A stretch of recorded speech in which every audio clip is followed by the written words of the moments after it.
நகையை அடகு வைக்க கேட்காதீங்க அப்படின்னு சொல்லக்கூடிய பெண்கள்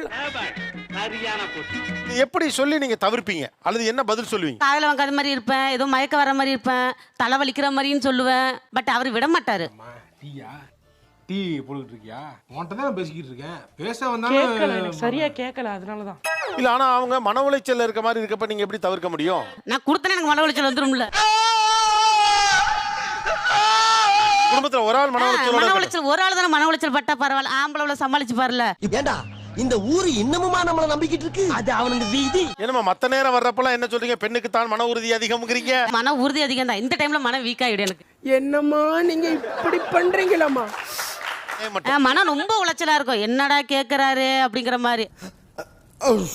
வீட்டுல இருந்து டக்குன்னு கேட்டா கொடுத்துருவேன். அவர் கேக்குறப்ப கொடுக்க மனசு வராது. என்னடி சொல்ற? நீ என்ன சொல்ற? அம்மா வீட்ல கேட்டா கொடுத்துருவீங்க. அம்மா வீட்டுல கூட்டா மன உளைச்சல் வராது. அவர் கேட்டா டக்குன்னு வந்துரும் எனக்கு. இப்பவே கண்ணை கட்டுது. 5 பவுன் அவங்களுக்கு போட்டது அது அவங்களுக்கு உரிமை. 10 பவுன் என்னோட உரிமை. மாப்பிளைக்கு போட்டதுதான் மாப்பிளைக்கு போட்டது மாப்பிளைக்கு போட்ட 5 பவுன் அவருக்கு உரிமை. கையை வச்சா வெட்டி விட்டுருவேன். இந்த கிளி கிளிக்கிறாள் எந்த ஒரு காரியம் வந்தா ஈவினிங் சந்தோஷம் இருக்காது. வீட்டில் டிவி பார்த்துட்டு இருப்போம், ஏதோ ஜொல் ஆட் வரும். என் நிலைமையில டிவியில மட்டும்தான் பார்க்க முடியும். சொக்க தங்கம் ஜுவல்லரி, சொக்க வைக்கும் ஜுவல்லரின்னு வச்சது வருமா வராதோ அப்படிம்பாங்க. அந்த மாதிரி சொல்லி கேட்கும்போது நம்ம ஏன் இது போய் வாங்கி வச்சோம்? வாங்கி வச்சது கூட எனக்கு பெருசு கிடையாது. ஆனா அவர் என்ன சொல்லுவாரு, உனக்கு போனஸ் வரும்ல அப்ப திருப்பிக்கலான்னு.